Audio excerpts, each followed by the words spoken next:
Aujourd'hui, nous revenons sur l'un des moments les plus marquants de l'histoire politique du Sénégal, la crise de 1962.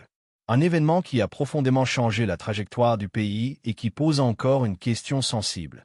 Senghor a-t-il trahi Mamadou Dia? Pour comprendre cette crise, il faut d'abord rappeler que Senghor et Dia étaient, au départ, de véritables alliés. Ensemble, ils ont construit les fondations du jeune État sénégalais. Cependant, au fil du temps, leurs visions du pouvoir ont commencé à diverger. D'un côté, Senghor défendait un régime présidentiel stable et modéré.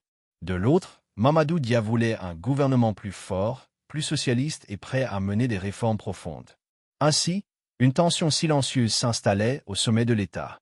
Cette tension éclate en décembre 1962.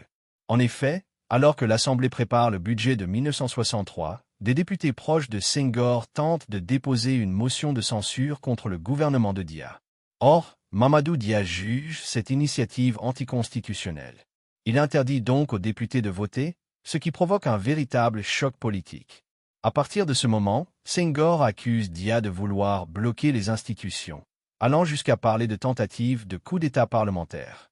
Conséquence directe, l'Assemblée destitue le gouvernement. L'armée, fidèle à Senghor, arrête Mamadou Dia et 4 de ses ministres. Le procès qui suit est très controversé.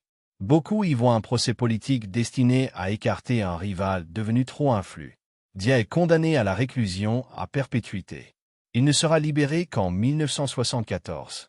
Dès lors, le Sénégal bascule vers un régime présidentiel fort, largement dominé par Senghor. Alors, pourquoi parle-t-on de trahison? D'abord parce que Senghor et Dia étaient plus que des collègues, ils étaient des compagnons de lutte.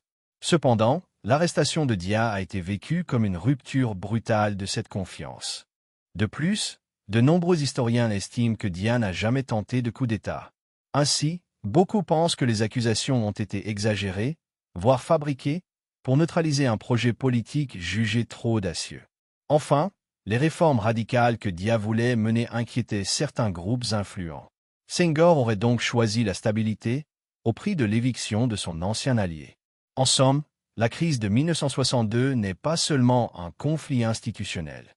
C'est l'histoire d'une amitié politique brisée, d'une compétition de pouvoir et de deux visions opposées du Sénégal. Dire que Senghor a trahi Mamadou Dia relève donc d'une lecture morale, mais elle continue de marquer la mémoire politique du pays.